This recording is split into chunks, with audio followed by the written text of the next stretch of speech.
Welcome to the AULA REGIA. Today we're going to discuss the ATTA UNSAR, which is the Lord's Prayer in Gothic.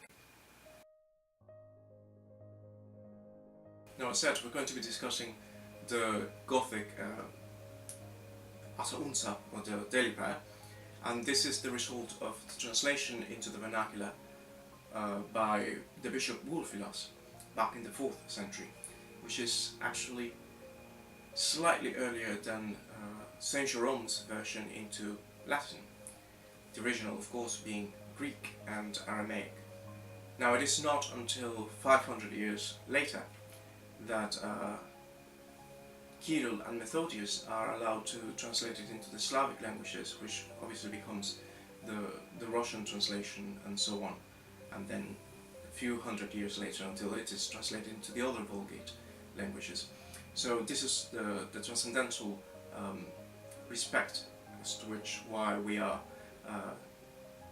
going to be reading this prayer. Without further ado, let's read through it, and then we're going to discuss some of the peculiarities and particularities of this text.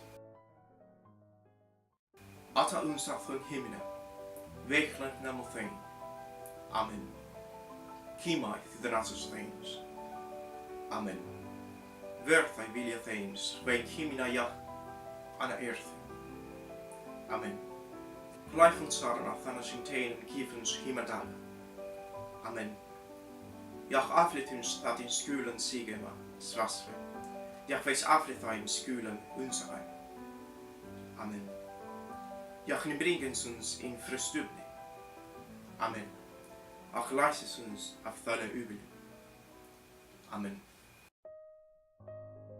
As you may have noticed, the Lord's Prayer is divided into two sections. The first one it includes the invocation and the first 3 petitions. And the next one it focuses on the 4 earthly petitions. There are 7 Amens interspread throughout the Lord's Prayer, the ATTA UNSAR in Gothic. This is actually the precursor of what you can see in the Gothispanic and early Mozarabic Rite, and actually up to this day in the Mozarabic Rite as celebrated in Toledo. Now, there's a reason for this. The rest of Christianity, the Lord's Prayer is pretty much said as an individual act of devotion. Now, the Goths had a different take on it. Just like any other oration throughout the liturgy, it is said by the priest or the celebrant. It is the faithful, or the congregation, the one that says an Amen after each of the 7 petitions. There is actually a manner to cue the participation of the faithful into their saying of the Amens. Obviously they would have understood everything that was being said because it was in the vernacular, and that's very important. But nonetheless, the gestures of the priest or the celebrant are a rather important factor.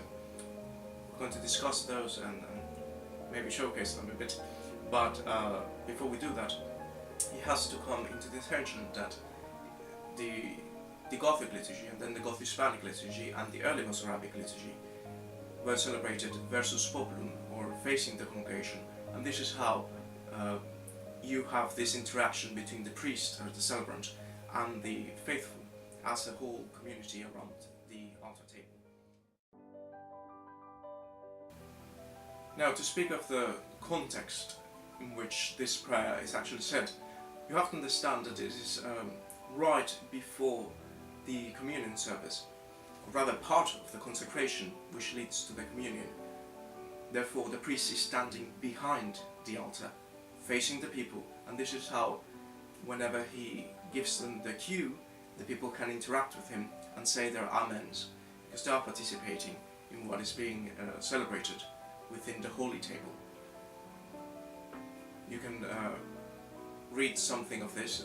Obviously we have a book on the Gothispanic and early Mozarabic Rite, which is out on Amazon, and this, which we're reading today, is actually the precursor of it, because it's still in the original Gothic language, and it is not until the year 589 that the Gothispanic Rite begins to develop, and everything is translated into Latin. But so far we still have it in Gothic, and let's explain the gestures which obviously get carried over into the Gothispanic and early Mozarabic rite. Now, speaking of the gestures, there are three fundamental ones, and the first is with the palms facing the priest and the fingers pointing upwards to heaven, and this is for the invocation. So when he says ATTA UNSAR, the priest is looking up to the Lord who is in heaven. The second gesture is actually the ordens position, and this one is assumed by the priest and the faithful for the first three petitions. And whenever he brings his hands together, you say an Amen.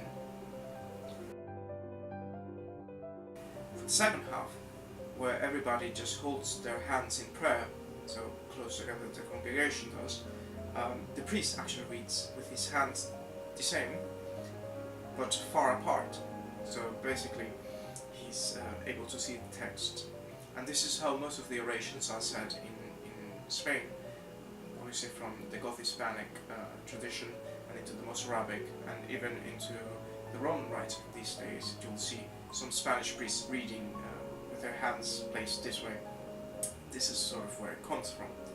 Now, every time they do clasp their hands, or they used to, you would say an Amen anyways, but he will bring them apart for actually reading the full clauses. So again, it would be ATTA UNSAR, then Vekne Namotheins, Amen. Kimai Thudana sustains, Amen. Verthe Viliatheins, Vekimine Yach in the earth, Amen. And then he would place his hands this way for the next four clauses or petitions. So Glyphon Sarana Thanasintain and Given Schimadaga, Amen. Yach Aflituns Tate Skulen Sigai Metzwasre, Yach Weis Aflithoim Skulums Unsheim. Amen. Jachni Brinkensuns in Frestupni. Amen. Aklysis of Thame Up. Amen. So basically that's the cue that the congregation will follow in order to know when to say the Amens, and obviously it makes it very interactive. Remember that the Gothic language and liturgy was the only other translation into a vernacular language other than Latin which was allowed for the next 500 years, and we'll discuss that more in a different video, but I just wanted to get that in just for the sake of context. Now, I wanted to share this not just because it is part of the Gothispanic Rite, or rather the precursor of it, but it does share some of the aspects such as the division of the daily prayer and the way that it is said not as a private devotion by each and individual member, but rather said by the priest, and the congregation just acclaims with an Amen after each of the clauses. I hope you enjoyed at least learning a bit about the ATTA UNSAR, or the Our Father in Gothic. And again, this is the AULA REGIA, and I am, of course, Domo Eduardo.